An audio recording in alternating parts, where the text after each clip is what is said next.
Dear Mom, this Mother's Day, I wanted your gift to celebrate all the ways you inspire me. I'm in awe of your bold style and your endless dedication to your passions. You have a heart of gold and never forget a birthday. This gift is to thank you for being here. Happy Mother's Day.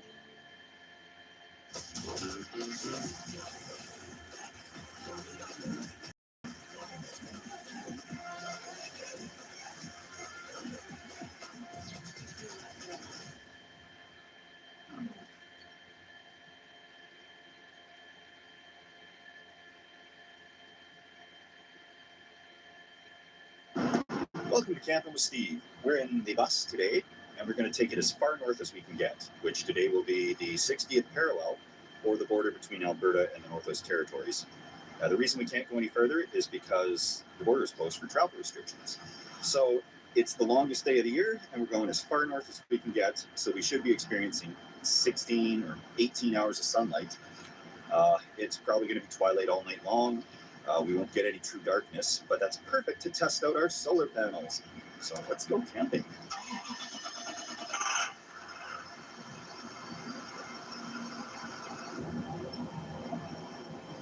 Now, there is no doubt that all this land around us is public land.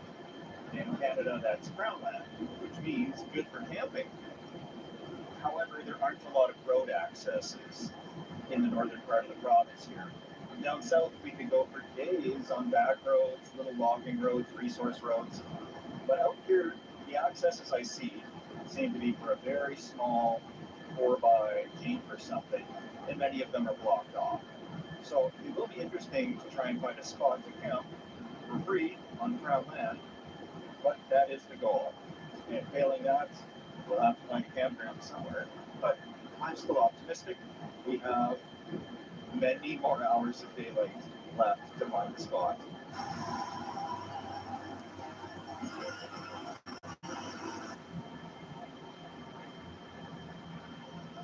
Just coming up to the provincial border here, and I'm already seeing some flashing lights. They are going to turn us around right up ahead. I just really want to see the sign that says 60th parallel, and hopefully we can film a little bit of that. Actually, we might be able to get into the little information center there as well. We will see.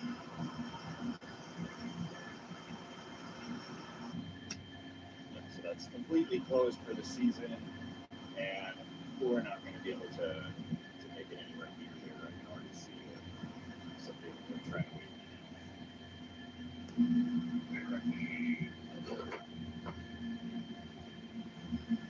Indeed, humor. Yeah.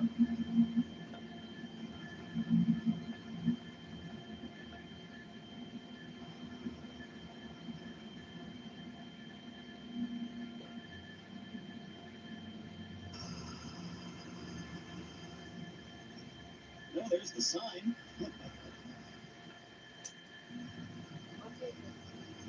Yeah, at least we got to see the sign. And we will turn around right here. We don't want any problems, but yeah, made it to the 60th parallel. Now we got to go back south and find a spot to camp for the night.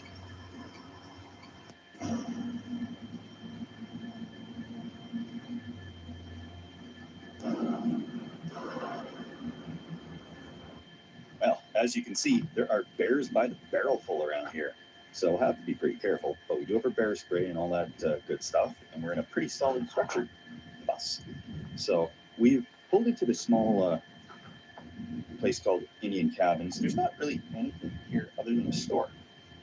We'd inquired if there's somewhere to camp around here that Amy know of. And he says, yeah, just go camping right here. Everybody does it. And he's apparently got a great spot, a bunch of firewood. So we're gonna kind of camp out here at this last little civilization on the far northern edge of Alberta.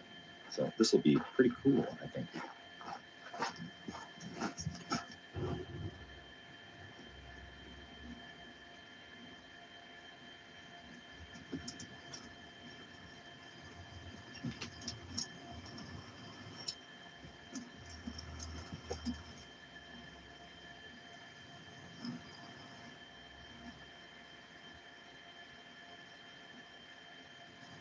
It's not the most picturesque place I've camped, but it will do. For a simple overnighter, this is just fine. It's off the road, there's firing. I can relax and crack a beer here. And tomorrow we'll head on and find somewhere a little more majestic. So what I'm going to do is I'm going to set up the solar panels and start messing around with them because I'm really curious to see what they'll do. It's fairly late in the day. We don't have full strength sun right now. It's actually like 6 p.m. But that sun is showing no signs of giving up anytime soon. I think it's going to set around 11 p.m.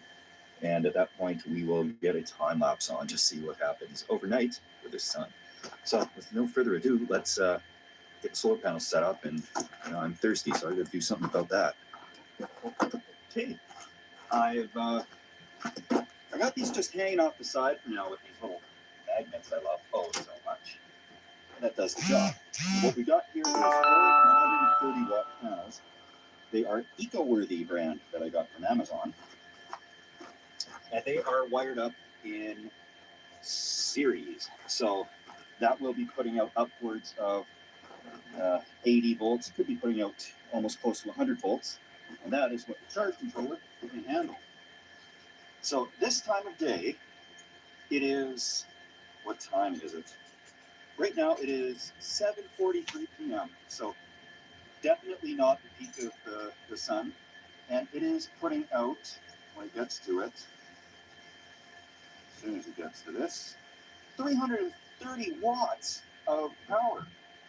And that's a total of 520 watts. So at this hour of the day, to be getting 330 watts into batteries is astounding. So I'll show you the charge controller. And yeah, it's kind of a really rustic camping experience tonight. There's certainly a lot of horseflies that I hope they go away soon. Okay.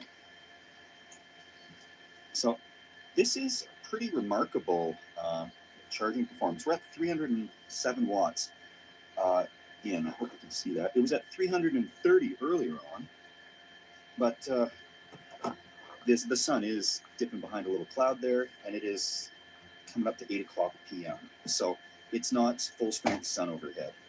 And we'll let this go and see what happens. But I gotta get away from these horseflies. And I think it's also time for a step 2. Things are hot in the bus. We're just running the generator to get the AC to cool this thing down. And I'm hiding from these horseflies that are all over the place. But of course, it's time for a step 2.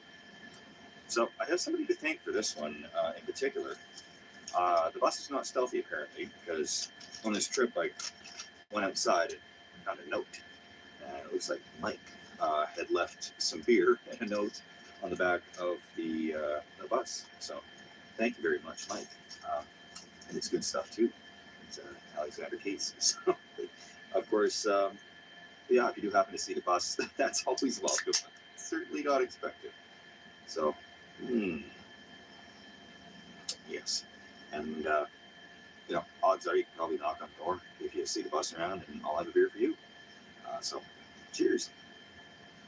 The bus is cooling down, generator is running, and I think I'm just going to explore around this place a little bit. The owner was so kind to let us stay here. It looks like he did have an open camp here at one point, possibly for tree planters, oil field workers, and people just traveling through, because there's nothing really else around here for quite a while. Sadly, it looks like it's fallen into disrepair. I'm not going to climb into this thing and rummage through it, but you can see that it's seen better days. And according to the owner out here, bears, which doesn't surprise me because we've seen 2 so far. The first one, I didn't have my camera on hand right away, so I couldn't film it. But then I had the camera closer by, and the second time, as soon as I saw the bear, I whipped it out, and I got it on camera. And missing windows and everything else. If I wasn't allowed to actually be here, this would be a place to stealth camp. So there's all these drums of, I don't know what they used to be, fuel, I'm guessing. Looks like there has been a few people out here, sadly making a bit of a mess of things. Oh, aviation fuel. There we go. So I don't know why they were using that out here, but cool. It will be a good spot for the night. And I'm going to get this fire started shortly here, and hopefully drive away some of these horse flies. It's starting to cool off, which is great. The sun's going to set right about there somewhere, probably. And then it's going to rise again right over there somewhere. So I'm going to move the bus around so the solar panels can catch the light in the morning. And by the time we wake up, we should be probably fully charged on all batteries, because they're all hooked up right now together. The 2 starting batteries and the 2 house batteries. So I'll move this around, then we can start a fire and burn all the packaging that came with these solar panels. And I think everything's going to be just fine. I'm going to get the time lapse going so I can film. I'm guessing it's going to be basically twilight all night. And yeah, then we'll get some food cooking and hunker down, and we're going to find somewhere a little bit more photogenic tomorrow. So the time right now is 10:23 p.m. and we still got a little bit more sun, but the horseflies have switched out for the mosquitoes now. So certainly time for a fire. Got one of these pressed wax and sawdust log things, and that should get things going and hopefully drive away a few of these skeeters, because they're formidable. I don't know what that one's. Yeah, I know the mosquitoes at the northern latitudes are legendary. Yeah, we're going to find out more about that. I'll probably try to dig out that thermocell. Through the heat of the day, there was not many to be seen. But as it cools off, there's some dragonflies, and they are having a feast. Let's put it that way. People always say, if you see dragonflies, it's a good sign. They're eating the mosquitoes, 1,000 times their body weight a day. But they wouldn't be here unless there was a lot of mosquitoes. So, oh boy, there is a river over there. So I'm sure people have probably already Googled where this place is. And I'm just not keen on traveling up to that river, given the severe quantity of bears in the area. And that's just fine. We will make a base camp here and get some food going. Oh, it's quite the thing.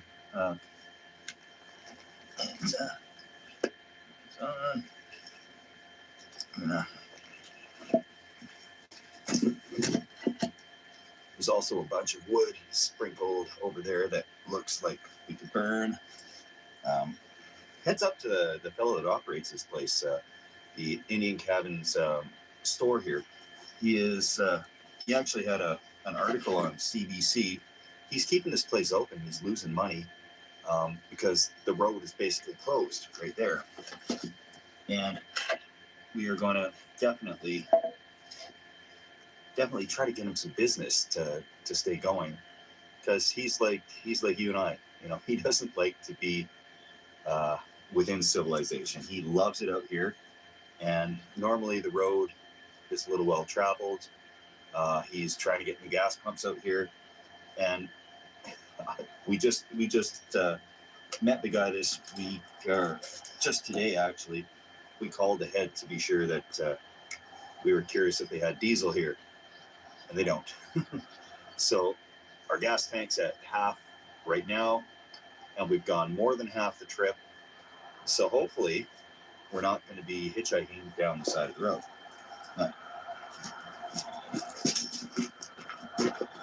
Burn all the stuff that came with the charge controller. Just off of Amazon. It was the Ego Power. Oh, that's the sound. It's these fuel drums. When it cools down, they're buckling. Okay. Yeah, that's all right. So we'll burn this. We'll burn all the cardboard that came with the solar panels, and then we're gonna finally get something to eat. I cannot wait.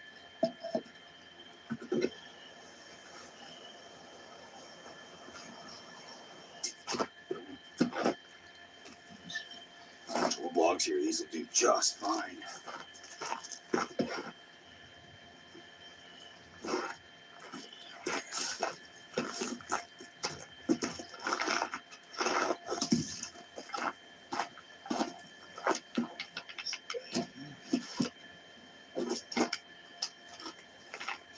Okay. Fire is burning. Packaging is burning from everything else. And for dinner, beautiful wife has whipped up a salad.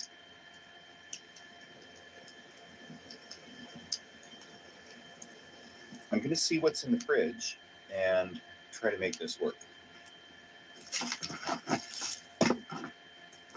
Ha-ha!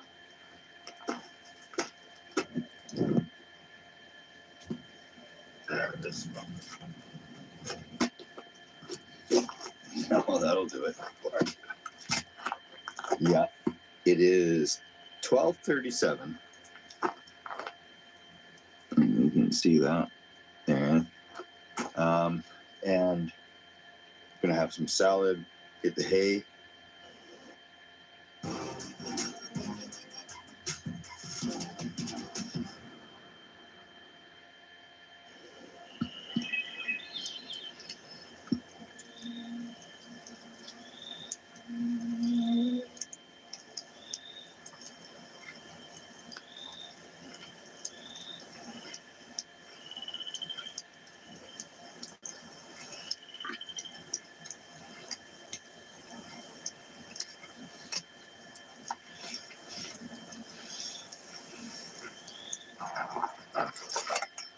Good morning. Still charging at about 100 watts. It doesn't seem to like the overcast. And also, we're not at the proper angle for the sun. That was my best guess for where it'd be shining in the morning, but not quite so. So we're packing up. We're going to head a little bit more towards civilization, somewhere a little more scenic, majestic, and hopefully we can find somewhere like that. And I'll just rip these down and let's get out of here before we wear out our welcome.